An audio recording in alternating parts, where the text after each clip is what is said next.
Hey guys, আসসালামু আলাইকুম। কেমন আছো সবাই? আশা করি সবাই অনেক অনেক ভালো আছো। আপনাদের দোয়ায় আলহামদুলিল্লাহ আমরাও অনেক অনেক ভালো আছি। তো গাইস, আজকে আবার আপনাদের মাঝে নতুন একটা ভিডিও নিয়ে হাজির হয়ে গেলাম। আশা করতেছি আপনারা ভিডিওটা শেষ পর্যন্ত দেখবেন।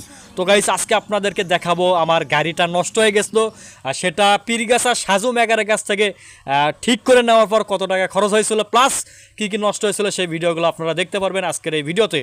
তো চলুন কথা না বলে, গাড়িটা যেহেতু আঁকা চাকা খুলে ফেলতেছেন তুমি, তো ভাই কোয়েন না এই মেকারের কাছে গাড়িটা নিয়ে আসনু। গাড়িটা কিন্তু ভালো গাড়ি, দেখেন খুলে খেলে কি করলো। তো যাই হোক, গাড়িটা খুলছে, একটু গাড়ির যে শকআপটা আছে সেটা ওয়াশ করার জন্য। অনেক দিন হলো সেখানে ময়লা আবর্জনা জমে গাড়ির শকআপটা জাম মেরে যায়।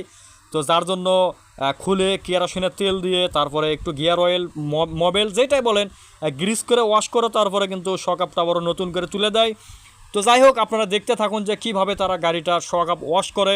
প্রথমে গাড়ি থেকে যে স্প্রিং যেটা আছে সেটা কিন্তু খুলতেছে। এনার নামে হচ্ছে সাজু মেকার। তো আপনারা হয়তো এই ভাইকে অনেকে চেনেন, এটা কিন্তু পীরগাছা বাজারের একটু আগে যেখানে আপনারা এই ভাইকে দেখতে পারবেন। তার কিন্তু এই মেকারের দোকানে কিন্তু প্রায় সব সময় অনেকেই গাড়ি নিয়ে এসে ভিড় করে। তো যাই হোক, মেকারটা মোটামুটি ভালো। এই যে আপনারা দেখতে পাচ্ছেন কেরোসিন, গিয়ার অয়েল, শিরিষ কাগজ আর একটি আঠা, তো এইগুলাই এখানে ওয়াশ করা হবে। তো যাই হোক, এই ছোট্ট বাচ্চাটিকে দিয়ে ওনার হচ্ছে যে মালিক আছেন তিনি কিন্তু ওয়াশ করাইতেছেন। সে কিন্তু সুন্দরভাবে পরিষ্কার করতেছে, আমার দেখেও ভালো লাগলো, কারণ এনারা কিন্তু কাজের মধ্যে ফাঁকি দেয় না। তো উনি কিন্তু দেখাইতেছেন যে চিকি চিকি ফাঁকা ফাঁকা। তো যাই হোক, আপনারা একটু বুঝে নেবেন, তো কোনো সমস্যা নেই। তিনি কিন্তু খুব সুন্দর করে পরিষ্কার করতেছে। তো আপনারা দেখতে পাচ্ছেন যে এটা ভালোভাবে পরিষ্কার করার পর কিন্তু অলরেডি তারা মুছামুছির কাজ শেষ করতেছে, কারণ এটাতে অনেক গিয়ার অয়েল বা মোবিল, কেরোসিনের তেল দেওয়ার পর কিন্তু এটা ভালোভাবে মুছতেছে, কারণ এটাতে শকআপটা বা স্প্রিংটা এখানে খেলবে আর কি।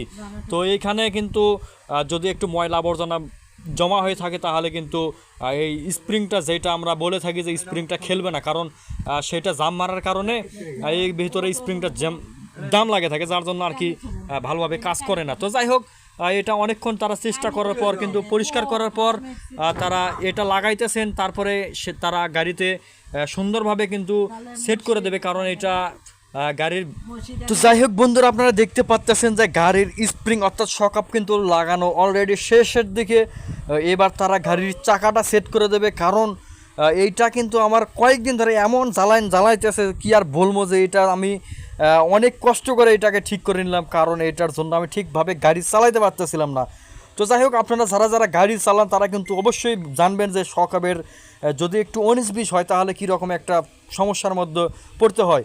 তো যাই হোক, তারা চাকাটা অলরেডি লাগানো শুরু করে দিয়েছে।